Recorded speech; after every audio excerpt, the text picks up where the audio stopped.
Welcome back to the Daily Lift. And as the title says today, we are one generation away, only one generation away. Away from what? Well, we're one generation away from having the greatest generation to ever walk the face of this earth. We are one generation away from having the most faithful, God-fearing generation that we've seen in hundreds of years. And we are one generation away from falling away completely, from apostasy. And that is a topic that we're going to be discussing today in Judges, the second chapter. And in Judges, we have, in the context here, this is right after the conquest of most of Canaan, with Joshua leading the charge.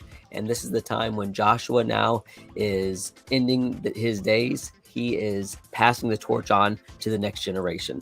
And here in this text, we have in Judges chapter 2, verse 7. So the people served the Lord all the days of Joshua and all the days of the elders who outlived Joshua, who had seen all the great works of the Lord, which he had done for Israel. We jump down to verse 10. When all of that generation, so Joshua's generation, the elders in Joshua's generation, when all that generation had been gathered to their fathers, another generation arose after them who did not know the Lord, nor the work which he had done for Israel. And we see as we go on to read that everybody did what was right in their own eyes. They turned and served all of the idols and the foreign gods of the nations around them, and they did not serve the Lord. And so the question is, if Joshua was so faithful and he was able to lead the people toward paths of righteousness, the elders after him also were able to do this, what happened with the next generation? What happened with the disconnect? Why was there such problems and a drastic change in the next generation? Well, there are so many things that we could point out here, but I just want to mention a couple right now. So first off, I think that one of the reasons why there was such a disconnect in the next generation was there was a history disconnect. So when we fail to learn our past, when we fail to teach our past, the next generation, they're just doomed to repeat it. We actually see this is the pattern in the book of Judges. So people in general are forgetful. This is why in the Old Testament especially, God institutes so many memorials. He has feasts. He has celebration days, even weeks. He has monuments and memorials to commemorate different historical events so that they would not forget about all of these things. So we have this historical disconnect. We need to know our history. Next, we have a language disconnect. When we look at the older generation and we look at us, remember back when you were the younger generation, and maybe you are still, maybe you're not so much, but look back at that time. We kind of spoke a different language than our parents. We used the words differently. And this is one example of being able to communicate effectively.